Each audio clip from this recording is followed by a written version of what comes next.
I joined a music competition for young composers and tried to win it by cheating.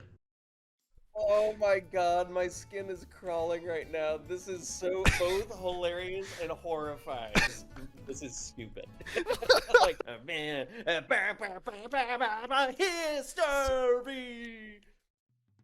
The Angel City Chorale Competition for Young Composers is a contest where all the best and up-and-coming composers submit their works, where a panel of diverse judges select one winner for a prize of $3,500. But there's just one problem. I'm not a composer, and quite frankly, I don't like choir music. So at this point, I had two options. Find a different competition where I actually could win, or I could cheat. The plan was simple. I would research each of the judges on the competition panel, then write down what each of them liked to do in their own compositions. Then I would make my song trying to basically copy each of their styles, knowing they would probably choose something that resembles what they would make. This is me, 14 years ago in 2011, playing piano in the only competition I've ever participated in.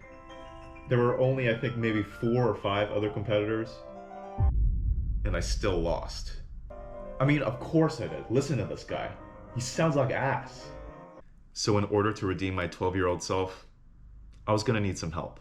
I called 3 of the most prolific choral composers in hopes they would give me some tips to figure out what the hell I'm doing. I also wanted to test my manipulation skills on them, but we'll get to that later. Alright, this is it. Hello. Check one. Check one. Can you hear me? I can. Can you hear me? Yeah, I can hear you. Hi, One, nice can to you see hear me? you. How are you? Good. How are you doing? Thank you so much for taking the time to speak with me today. Matt Hazard. Whoa. Hey, man. Hey man, it's been a hot minute. You're a very prolific composer, educator, singer, and translator. You are a prolific composer, and you're currently faculty at Wilfrid, is it Laurier or Laurier? Laurier. Yeah. Laurier University. Fill in the blank for me. Every good choral composition has blank. Ooh, um, clear vision. It has a good text. Hmm. I think if the poem doesn't say something, what's the point? Knows what it wants to be, knows what it wants to say. Why am I writing this piece? Why am I using this text? What does this text mean? If we want to tell a story, if we want to speak to people, we need words. I find that text, or I start off with the text and like I live with it until like it's memorized in my head. Once I found the poem, I usually write it out by hand. I never memorize it. I know some composers memorize it and they do a full analysis of it. One of the things I always do is an analysis of the text, and I will do like a dramatic recitation of the text. Yeah. Could probably go even further and just say the word singable. Do So- you sing? No, I don't. Uh, Does it sound like I do? No, but I think that everybody should sing, especially if you want to compose music. We can write really long phrases for the choir, so long as we prepare them with enough time to breathe.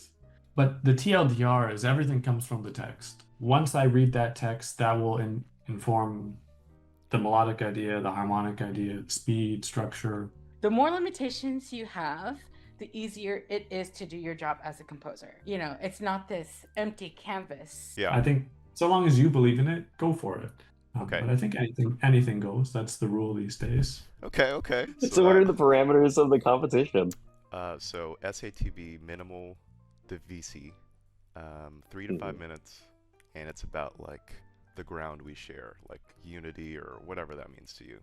Oh, so the big challenge is going to be finding a text that says that and isn't cheesy. Yeah, exactly. Like, we're gonna make the world a better place. We're gonna solve global warming. Yeah. Like, you know, it's After soaking up all of this information, I wanted to get to the most important part of the scheme, the manipulation.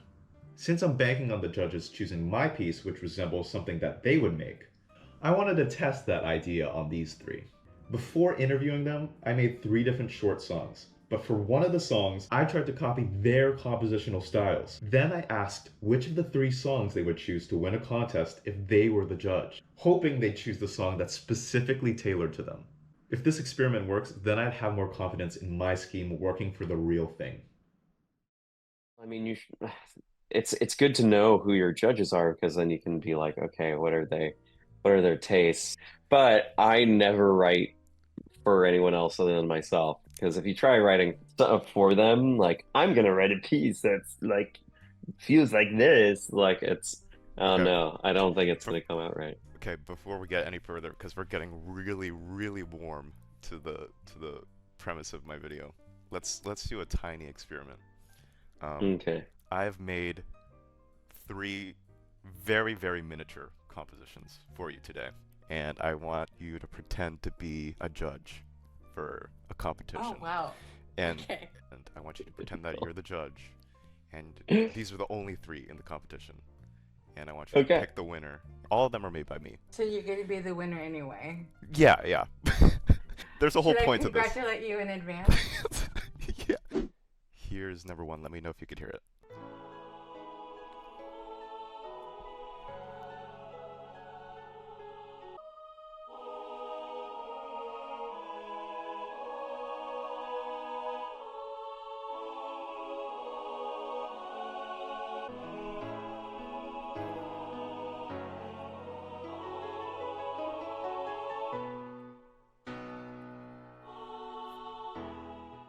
Alright, that was number 1. Okay, cool. All right. Okay, here's number 2.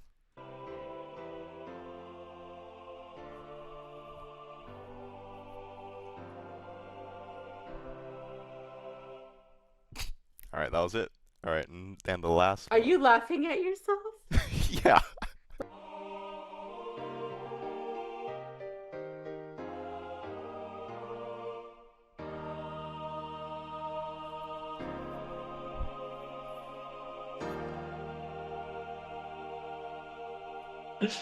Okay. Sick. Give me your instincts. Well, that's good. In less than an hour, 3 songs, minute and a half. That's pretty good progress. Thank you. First song is the strongest one, in my opinion. The last one, that one seems to be the most singable. I would probably be between one or 3. Mhm. 2 is a distant third. I need to pick 1 or 2 or 1 or 3 to keep going. But then my own bias, like I like a cappella choir always. So Yeah. number 1 is the one I'd go with. There you go. Yeah. Yeah, I would say that the third one wins it for me because Okay. just from an orchestration standpoint. But I like the ideas of the first one, and I think that some judges would gravitate to Towards the one first one. versus the other. I think I would choose the first one. Just Okay. Nice. like I like gut reaction. Yeah. Okay, that's perfect. That's perfect. That's gut. That was actually the one I was trying to make you choose. The whole What do point you mean by that? you were saying earlier about how you shouldn't compose like for someone else, just for you. Well, Yeah. this is the exact opposite of that. So, Why?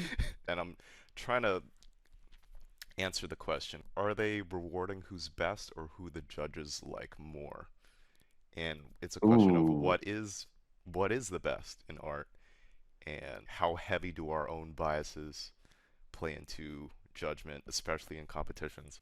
But yeah, that's interesting. Are you secretly like a psychology PhD postdoc and this is like a big No, paper? it's kind of like a psychology thing. That is insane and so cool. And I feel like that's a very Ronin thing to do. Yeah, it's a big scheme. And a competition at the end of the day is a competition. Yeah, that makes sense. It's like dating. Very much. Well, And you look very young, so it's like don't waste your time on people that don't live for you. well, now I don't know what direction to take this video in. At the end of the day, write music that you believe in. And if it Yeah. also, speaks to what those judges like, that of course will help. I think your goal should be to write a piece of music that you love. Because Yes.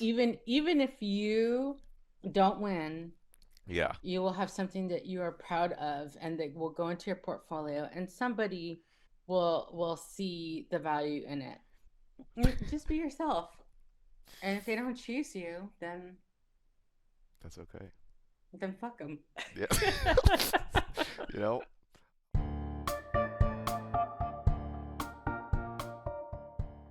If I was going to write something that copies the judges' styles, I needed to study them. I needed to become them. For days, weeks, I listened to their music non-stop, listening to podcasts they were on, looking at their social medias. I needed them to be integrated into my subconscious so I could get into their head.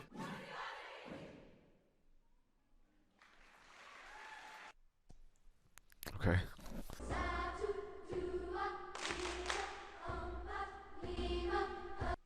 Oh my god, this is making me dizzy. Whoa, whoa, whoa.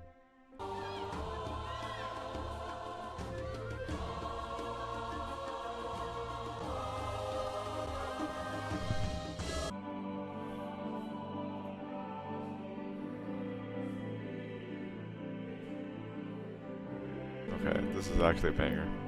This is actually good.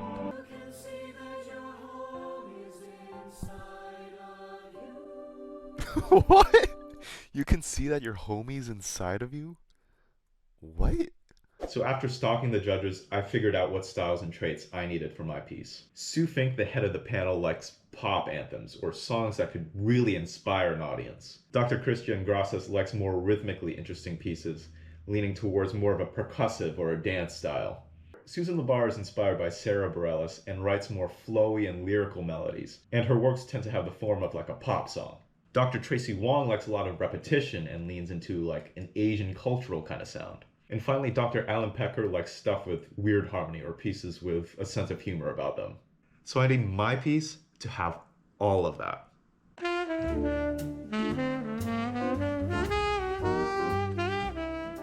If I was going to write a good choral piece that would win, I was going to need a text that the judges would like. Luckily, I found just the thing. When I was scrolling on their social medias, I found out that Sue Fink, the head of the panel, likes to do poetry. So I found one of her poems and found a line that I really liked and based my poem off of that. Genius. Now that I had my text, I had to write the music. There was a piece called We Remember Them by Susan Labar that I actually really enjoyed. So I based my harmony and melody for my chorus off of that.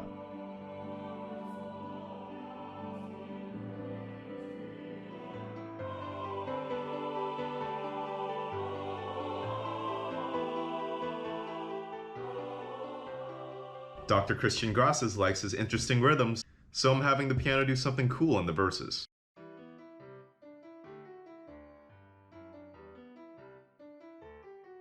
Dr. Tracy Wong likes using a lot of fourths and fifths in her harmony, so I'm putting that on the piano.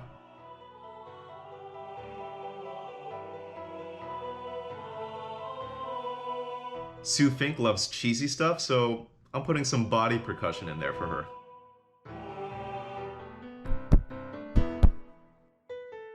And Alan Petker loves funny stuff and word painting, so I'm putting that in there as well.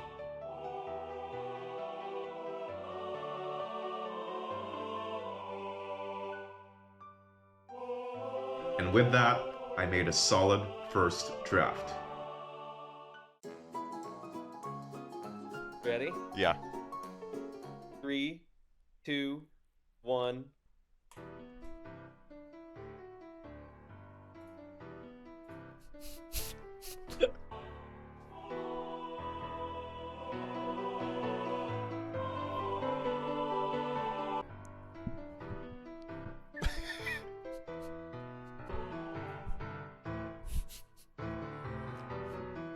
The palms on the chest there.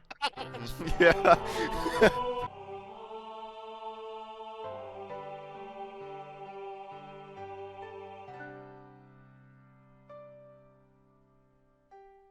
Ooh! Okay, alright. Oh my god, my skin is crawling right now. This is so both hilarious and horrifying. So, at a glance, it's like it is a piece you would see in a competition for sure. It breaks the cheese barrier a bit. And I was definitely but- touching the cheese. I was kind of leaning into the cheese a little bit. you are all in that gorgonzola. Let me tell it. This is Gouda, or I wouldn't say it's Gouda, but it's something. So we have the text. Under our skin, the same music plays, keeping the time in the pulse of the day, holding the years like a tree holds rings. Damn, that's a good line. You like that? A rhythm Just every- joined in the Yeah. rhythm. That's so flipping good. It sounds so good. Oh my god. History. That's the best part. Major barrier is the editing. The editing's not Yeah. quite there. Everything looks really smushed. What if you aimed for a touch more cinematic score epic as opposed to like cheesy bopper doodle? Yeah. And not to say that it's not good, but I think like that's what I was talking about. It just seems so busy.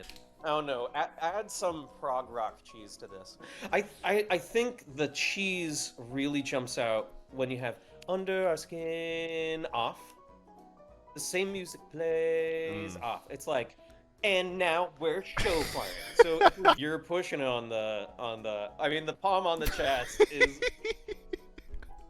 fudge. If you could, I mean like that's what kind of takes it. It's a little too cheesy bopper doodle, Okay. and not enough like, oh, but we're serious. You know what I mean? But if you could, because I mean that's where the sociopathic part comes in, right? Like Yeah. you've taken all of these different pieces, and now you have a choice. You can go Maxim Cheese Bopper. Would it be really funny if this piece won, as cheesy and insincere Yeah. as it is, or you take this, you dial back the lever of cheese, so that it at least could pass as a piece that one of these judges could have written. Yeah, So it you would have be to really decide. funny. It would be really funny if they like love this, like just as is. Well, yeah, it would be funny, but I don't think you're gonna pull it out. I think they're gonna be like, "This is really funny. Listen to this piece. This is stupid." Like, really close. If you can uncheese them. Well, it's hard because that's I think the cheese is sincerely you. That's why it's so fun. I don't know what you're gonna do about that. Like, if you keep that and it wins, then you've really won at I life. really, and- really want to keep it. Okay, if you can figure out a way to do it that's not cheesy, or at least cheese dialed down. Heartbeat. It goes R. They don't even sing heartbeats. It's yeah. Ooh, You ooh, okay, then that would be really interesting. That's really good. And everyone's looking at each other. yeah. We're making music. That's where the fun is, where you do like R. Like, that's hilarious. Cheesy. Someone would want to do that. Yeah. If it gets to the point where you like step out of yourself and be like, okay, I am a high school conductor. Someone just handed this to me, and I'm like, oh, I want to do this. Then you've won the competition.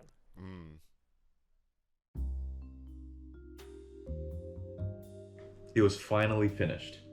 I finally got to turn in the composition I made. But I wasn't gonna wait idly by. I had something the other competitors didn't. A man on the inside. Yufon here is a member of the Los Cancioneros Master Chorale and the Angel City Chorale, which is directed by Sue Fink and Alan Petker. That's right, I knew someone who knew two of the judges directly and would see them weekly. So what am I gonna do with him, you ask? I'm gonna make him a human billboard. For every rehearsal he shows up to, he's gonna be wearing a shirt with the title of my song, which would hopefully subliminally get my song into their heads. These two judges would see my song weekly and they wouldn't even know it. So hopefully when they get all the songs to judge, they'll be gravitated towards mine because they've been seeing it over and over again. Not only did I have a man on the inside, I also had another woman on the inside, my friend Doris. One of the judges, Dr. Christian Gracias, is a faculty member at USC, and my friend Doris used to go to USC, so I had her put some subliminal messaging on the campus for him to see. The subliminal messaging was a poster that she hung up on their choral studies wall that said, "Rhythm of Our Hearts fundraiser," which is not a real event, it's just some of the lyrics of my song that hopefully he would see every day. And I visited the campus a few months later, and the poster was still up.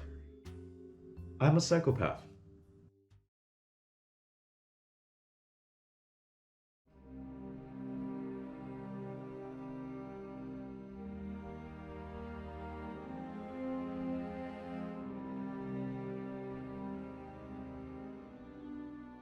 A competition loser, yet again.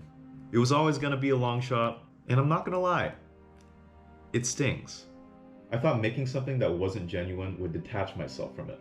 Maybe I put too much of me in it. This loss is just something I'm going to have to accept. Well, there is something else I did though.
At the end of the day, I accidentally made something that I was proud of. And that's a win I'll gladly take. Thanks for watching.